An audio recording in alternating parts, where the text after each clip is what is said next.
निजी चैनल पर केंद्र सरकार के निर्वाचित प्रतिनिधि दिल्ली के लाट साहब श्री नजीब जंग जी ने ये इच्छा जाहिर की है केंद्र सरकार की ओर से कि दिल्ली की विधानसभा को भंग कर दिया जाए, उनकी राय अगर पूछी जाए।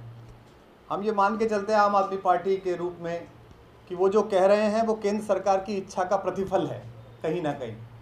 सो आम आदमी पार्टी उन्हें स्मरण कराना चाहती है कि किसी भी विधानसभा का एक्सपेंशन, उसका भंग करना, निस्तारण करना, ये उनकी रिकमेंडेशन पर मोहताज नहीं है, उनका कोई काम नहीं है। ये देश की निर्वाचित संसद द्वारा तय होता है।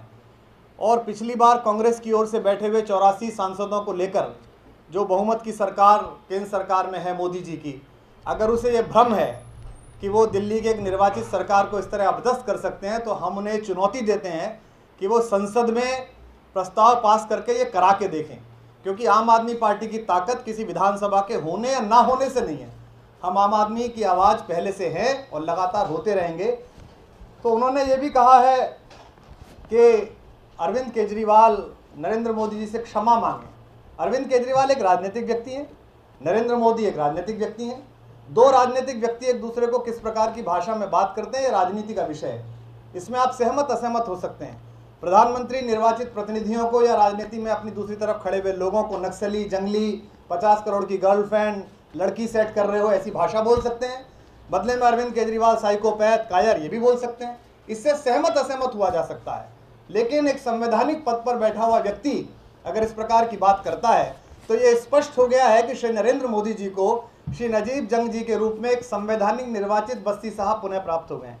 सो हम उनसे अनुरोध करते हैं बस्ती साहब की तरह ही कि वे उस राजभवन से निकलें और दो चुनाव मोदी जी हम लोग लड़ रहे हैं, एक गोवा में, एक पंजाब में। आप अपने इस तथाकथित रूप से निर्वाचित प्रतिनिधि के लिए एक सीट ढूंढ लीजिए, उन्हें वहाँ चुनाव लड़वा लीजिए ताकि उन्हें भी पता चल जाए। और अगर नहीं लड़वा पा रहे हो तो बेफिक्र रहिए, हम गुजरात आ रहे हैं चुनाव लड़ने के लिए, वहाँ एक सुरक्षित सीट उनके लिए ढूंढ दीजिए नजीब जंग साहब के लिए, तो वे भी अपना भाग्य आजमाएं। एक संवैधानिक पद पर रहते हुए इस प्रकार की राजनीतिक टिप्पणी संविधान का भी अपमान है और देश की एक मानद व्यवस्था जो चलती है उसका भी अपमान है।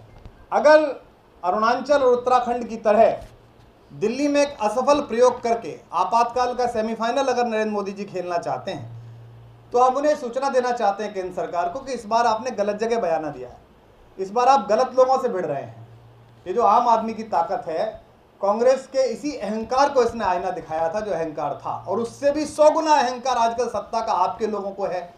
यहाँ ये भी महत्वपूर्ण है कि इसी दिल्ली की असेंबली को भंग करने की बात जब केंद्र सरकार, भाजपा सरकार के प्रतिनिधि श्री नजीब जंग कह रहे हैं, तब वे भूल गए हैं कि भाजपा की पूर्व पीठिका में पड़े हुए दो महान नेता, पूज्य पंडित अटल बिहारी वाजपेयी जी और हाशिए पर पड़े हुए श्री अडवाणी जी, इन दोनों ने एक बार 99 की लोकसभा में चर्चा करते हुए प्रधानमंत्री अटल बिहारी वाजपेयी जी ने बात की थी, LK अडवाणी जी ने 2003 में ये बात की थी, 2006 में किरण रिजिजू जी ने स्टेटहुड की बात की थी कि दिल्ली को स्टेटहुड मिलना चाहिए, VK मल्होत्रा ने 2011 में ये बात कही थी, और 2013 की गोवा की नेशनल जो कार्य समिति थी, राष्ट्रीय कार्य समिति थी, उसमें विजय गोयल जी के प्रस्ताव को भारतीय जनता पार्टी ने पास किया था और ये कहा था कि दिल्ली को पूर्ण राज्य का दर्जा मिलना चाहिए। तो उत्तर प्रदेश में चुनाव करने के लिए जब प्रधान सेवक जी जाएं तो वो उत्तर प्रदेश के लोगों को यह जरूर बताएं वादा करते समय कि अगर भाजपा आई तो हम ये वादा पूरा करेंगे, और अगर नहीं आई तो जिस तरह हम अपने वादों से मुकर गए बिहार में, जिस तरह से अपने वादों से मुकर गए दिल्ली में, हम उसका उल्टा करेंगे और जो जो राज्य हमको हराएगा उसकी जनता का और वहाँ के शासकों का हम जीना हराम कर देंगे। सो LG साहब का ये भी मानना है कि वे अकेले पर्याप्त है दिल्ली सरकार चलाने के लिए। उन्होंने कहा कि अगर मुझसे सीनियर्स पूछते हैं तो ये मैं अनुशंसा करूँगा, रिकमेंड करूँगा कि कोई आवश्यकता इस असेंबली की नहीं है। LG साहब का कुशल प्रशासनिक नेतृत्व हमें DDA में दिखाई देता है, विश्व की 10 महानतम भ्रष्ट संस्थाओं में से एक MCD में दिखाई देता है, दिल्ली पुलिस में दिखाई देता है, जहां पिछले 2 वर्ष में लगभग 3 गुने स्त्रियों के प्रति अपराध बढ़ गए हैं। तो इस प्रेस कॉन्फ्रेंस के माध्यम से और आप सब के माध्यम से हम केंद्र सरकार से कहना चाहते हैं कि एक तरफ तो आप कहते हैं कि संविधान की शक्तियों का वितरण राज्य और केंद्र के बीच अनुरूप होना चाहिए और एक दूसरे को साथ लेकर चलना चाहिए। ऐसे में केंद्र सरकार की ओर से नियुक्त एक प्रतिनिधि सार्वजनिक रूप से राजनीतिक बयानबाजी करे और दिल्ली के लोगों की जन आकांक्षाओं पे बनी हुई 70 सदस्यीय विधानसभा, जिसमें 67 लोग आम आदमी पार्टी के हैं, उसे भंग करने की इच्छा जाहिर करे, ऐसे व्यक्ति लोकतंत्र के लिए खतरा है।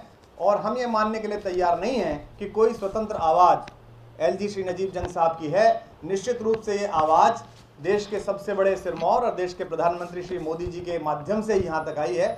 हम उनसे विनम्र अनुरोध करते हैं कि वे अपने पुराने नारे सबका साथ सबका विकास को एक बार दोबारा पढ़ें, एक बार दोबारा उसको सोचें, दोबारा उसे बोलें, ताकि दिल्ली में जो एक सरकार चल रही है वो ठीक से चल सके।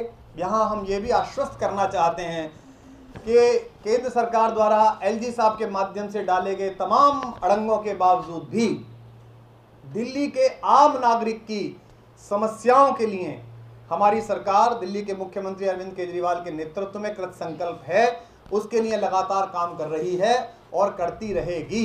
उससे ना हमारा मनोबल क्षीण हुआ है, ना हमारी कार्य पद्धति प्रभावित हुई है। आज भी उसी गति, उसी त्वरा, उसी क्षमता, उसी मेहनत और उसी परिणाम के साथ ये सरकार चल रही है।